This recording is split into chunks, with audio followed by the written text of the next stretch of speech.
देखिए, जो कल डोडा के जंगलों में हुआ, उससे पहले जैसे आपने कहा कुठवा में हुआ, रियासी में हुआ, तो ये न सिर्फ कंडेमनेबल है, इसकी जितनी मजम्मत की जाए वो कम है, क्योंकि इसमें जो हमारे जवान, जिसमें कल भी एक उसमें मेजर था, उससे पहले जूनियर कमीशन ऑफिसर भी था, बहुत यंग लोग होते हैं, वहाँ से अपनी ड्यूटी करने के लिए आते हैं और यहाँ unfortunately they have become the fodder for the government of India. और ये इंसिडेंट्स उस इलाके में हो रहे हैं जहाँ कभी मिलिटेंसी का नामो निशान ही नहीं था। जब यहाँ हालात बहुत ख़राब थे तब भी इन इलाकों में ऐसे कोई इंसिडेंट्स नहीं होते थे। और अफसोस ये है कि there is no accountability. By now the head should have rolled, the DG should have been sacked by now, because जो इस वक्त हो रहा है, पिछले 32 मंथ्स में almost 50 soldiers have lost their lives. Nobody is being held accountable. और जो इस वक्त के डीजी हैं, he is more busy with fixing things politically.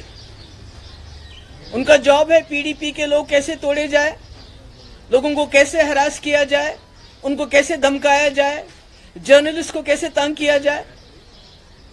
आपका जो पासपोर्ट है उसको वेपन बना दिया गया है, वेरिफिकेशन को वेपनाइज किया गया है। यूएपीए कैसे ज्यादा से ज्यादा लोगों को लगाया जाए, किस तरह ज्यादा से ज्यादा रेड्स किए जाए। यहाँ पर बिजनेसमैन बेचारे रो रहे हैं, कभी एक रेड, कभी दूसरा रेड, कभी ईडी का रेड, कभी इनकम टैक्स का रेड। हमारे जो मौलवी हैं उनको भी नहीं बख्शा जाता है, उनको ब्लैकमेल किया जाता है कि अगर आप हमारे कहने पे मस्जिदों में काम करोगे तो तुमको बाहर रखेंगे, नहीं करोगे तो जेल में डाल देंगे।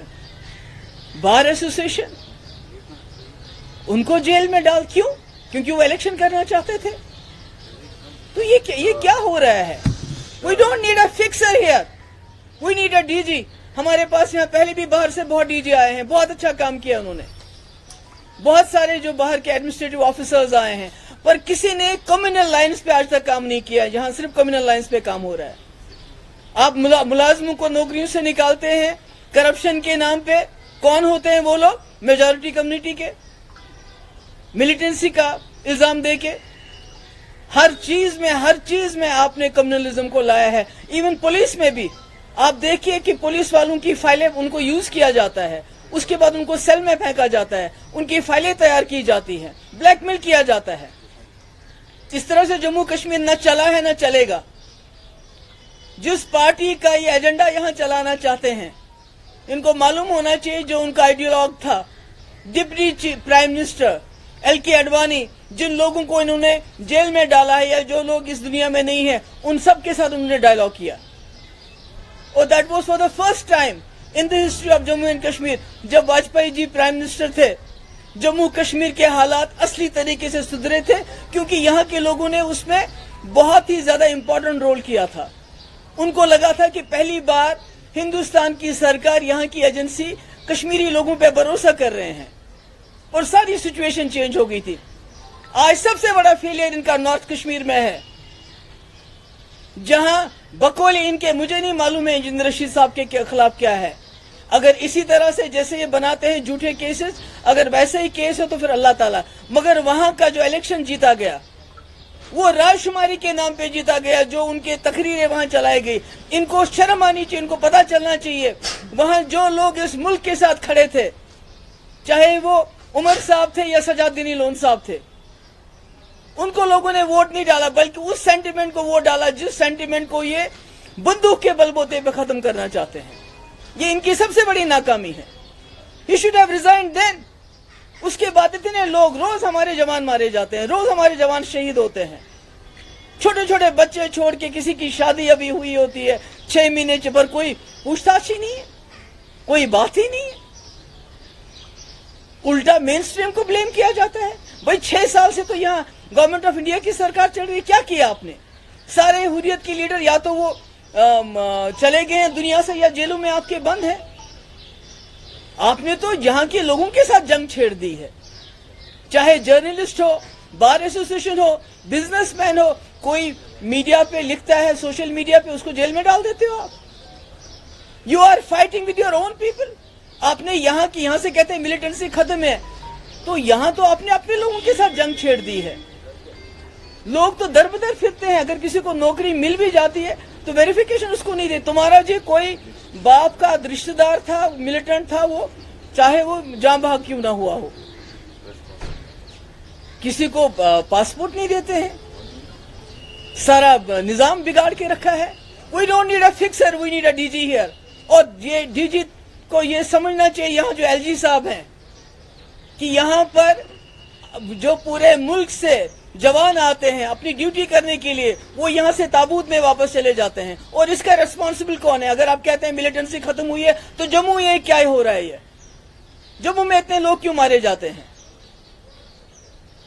مجھے لگتا ہے کہ اس کا نوٹس ہوم منسٹر کو لینا چاہیے, اس کا نوٹس ڈیفینس منسٹر کو لینا چاہیے, اور ان کو یہاں ریسپونڈ, بیکاز پچھلے 32 منتھس میں, خاص کر جب سے یہ ڈی جی صاحب آئے ہیں, سب سے زیادہ کیجولیٹیز بارڈر پہ کون ہے؟ بارڈر پہ کیا ہمارے جرنلسٹ ہیں, ہمارا کوئی کشمیری ہے, کوئی مسلمان ہے, کوئی بزنس مین ہے جو بارڈرز کو گارڈ ہو؟ آپ ہی لوگ گارڈ کرتے ہو. اور جب ملیٹنٹ آیا تو اس کو روکنا کس کی ذمہ داری ہے؟ وہ ریجنل پارٹیز کی ہے کیا؟ وہ عمر عبداللہ کی ہے کیا؟ محبوبہ مفتی کیا ہے جس کو آپ ابھی بھی بلیم کرتے ہو؟ انہوں نے جی یہاں پر پاکستان کا, آپ کا نیریٹو تو 6 سال سے چل رہا ہے, کیا حاصل کیا آپ نے؟ تماچا پڑا آپ کو نارتھ کشمیر میں آپ کے منہ پہ, جب وہاں کے لوگوں نے رائے شماری کے نام پہ ان تقریروں پہ ووٹ ڈالا. یہاں کے نیشنلسٹ فورسز جو پچھلے 70 سال سے جموں کشمیر کو اکٹھا رکھا ہے, اس ملک کے ساتھ جوڑے رکھا ہے, ان کو ریجیکٹ کر دیا. تو مجھے لگتا ہے کہ ڈیفینس منسٹر ہو, ہوم منسٹر ہو, ان کو اس کا نوٹس لینا چاہیے, اور جو اکاؤنٹیبلٹی فکس کر کے the head should roll. D G صاحب نے کل کہا کہ مین اسٹریم جو ہے وہ کہیں نہ کہیں انفلٹریٹڈ تھی, پاکستانی آئیڈیاز سے سول سوسائٹی کو انفلٹریٹ کیا تھا, اور مین اسٹریم جو ہے وہ ہاب نابنگ کر رہی تھی پولیٹیکل بینیفٹس کے لیے, الیکشن جیتنے کے لیے, اور سیپریٹسٹ کو پینڈر کر رہی تھی. بہت بڑا ایلیگیشن ہے, اور یہ کسی پولیٹیکل اوپوننٹ نے نہیں کہا ہے, ڈی جی نے کہا ہے, ڈی جی پی نے. میرے بھائی, پچھلے 6 سال سے میں نے کہا یہاں بی جے پی کا ڈائریکٹ رول ہے, یہاں بی جے پی کا نیریٹو چل رہا ہے, یہاں سب چنگا ہے 370 ختم کرنے کے بعد. یہاں ان کا نیریٹو چل رہا ہے, روز ای ڈی کی, S I U, S I A کی ریٹس پڑتی ہیں, انکم ٹیکس کی ریٹس پڑتی ہیں. آپ بات نہیں کر سکتے ہو, کچھ دکھا نہیں سکتے ہو, سارا ان کے کنٹرول میں ہے. ہم تو ہے ہی نہیں یہاں, سارے ملٹری جو حریت لیڈر ہیں یا جیلوں میں ہیں یا مر گئے ہیں. تو پھر 6 سال سے یہ کیا کر رہے ہیں؟ 6 سال سے یہاں لوگ کیوں مارے جائیں؟ نارتھ کشمیر میں 6 سال ان کی حکومت کے باوجود کیوں لوگوں نے پریفر کیا اس آواز کے پیچھے کھڑا ہونا جو یہاں رائے شماری پیلبسائڈ سیلف ڈٹرمنیشن کی بات کرتی ہے, بجائے اس کی کہ وہ جو نیشنلسٹ فورسز وہاں لڑ رہے تھے ان کے ساتھ کھڑی ہے. ان کی ناکامی نہیں ہے, اب یہ اپنی ناکامی کو چھپانا چاہتے ہیں. They want to hide behind mainstream and regional parties, اپنی ناکامی کو چھپانا چاہتے ہیں. He should be sacked. Madam, کیونکہ آپ نے جو کی بات کی ہے, جب یہاں کی مین اسٹریم کی بات دیکھتے ہیں وہ ہمیشہ کہتے ہیں کہ بات چیت سب سے بڑا راستہ ہے, ہر چیز کا مسئلہ ہوتا ہے. گورنمنٹ آف انڈیا کا جو ریسپانڈ ملتا ہے کہ بھیا بات کس سے کرے, اس پاکستان سے جو وہاں سے ایل کے اڈوانی نے کیا کیا, وہ انفلٹریٹ کر رہا ہے. نہیں, اس وقت کیا ہو رہا تھا جب ایل کے اڈوانی ڈپٹی پرائم منسٹر تھے. نہیں, وہ ٹھیک ہے, ڈپٹی پرائم منسٹر تھے, انہوں نے کیوں بات کی؟ واجپئی جی کو کیوں پار چلے گئے؟ پہلی بار راستے کھلے اور یہاں حالات پہلی بار ٹھیک ہو گئے. 2002 سے اگر آپ دیکھیں گے 2007 تک حالات ٹھیک تھے جب تک لینڈ رول نہیں ہوا تھا. تو اس کا تو کوئی علاج نہیں. ابھی تو 6 سال سے علاج کر رہی ہے, مار رہے ہیں, پیٹ رہے ہیں, تو کیا ہوا؟ نہیں, میں وہی کہہ رہی ہوں نا, بول رہا ہوں کہ وہ پاسٹ تھا. پریزنٹ سینیریو جو ہے پاکستان کا صرف ایک ہی کام ہے, انفلٹریٹ وہاں سے کروانا, یہاں کے جو ملٹنسی ہے اس کو دوبارہ ابھار دیں. تو کیا کر رہی ہیں؟ تو یہ کیا کر رہے ہیں؟ What is the D G doing? Infiltration کا کام روکنا میرا کام ہے, عمر عبداللہ کا کام ہے, یا ان کا کام ہے؟ بارڈرز پہ کون ہے؟ اندر کس کو ڈیل کرنا ہے؟ کس نے پولیس فورس کو ملٹرائز کیا ہے؟ Who has criminalized the thought process of Kashmiris? کوئی سوچتا ہے اس کو بھی جیل میں ڈالتے ہو, پروٹیسٹ کرنا چاہتا ہے اس کو بھی جیل میں ڈالتے ہو, بات کرنے نہیں دیتے ہو. کیا حاصل کیا اس نے؟ بلکہ سارے کشمیری لوگوں کو, اسپیشلی میجورٹی کمیونٹی کو ایلینیٹ کیا ہے. He is treating them as Pakistanis. تو اس ماحول میں ہے پاسبلٹی کسی بھی قسم کا ڈائیلاگ پروسیس ہونا. پہلے یہاں کے لوگوں کو تو چھوٹ دیں, पहले यहाँ के लोगों के साथ तो बात करें. He is talking through the barrel of gun, through weaponizing of passports, through weaponizing of verification, through weaponizing of ये जो इनकी जितनी भी एजेंसीज हैं उनको वेपनाइज करते हैं और कहते हैं कि आसिया और नीलोफर इसको सीबीआई नहीं. अरे सीबीआई पे किसका भरोसा? ममता बनर्जी से पूछो, वहां सीबीआई को घुसने देती है. मैंने कुटवा की बच्ची को अगर सीबीआई को दिया होता तो उसका हशर भी वही हुआ होता जो आसिया नीलोफर का हुआ. आज वो सारे लोग जेलों में सड़ रहे हैं. It was Mehbooba Mufti who put her foot down. हमने कहा हमारी अपनी जम्मू कश्मीर की पुलिस कॉम्पिटेंट इनफ है और तभी वही वजह है कि आज वो सब लोग जेलों में, नहीं तो वो भी उनका भी वही हाल हो गया होता जो बाकी केसेस में होता है. अगर आप ये वीडियो YouTube पर देख रहे हैं तो हमारे चैनल को सब्सक्राइब करें और बेल आइकन को दबाना ना भूलें. अगर आप Facebook पर ये वीडियो देख रहे हैं तो हमारे पेज को लाइक करें.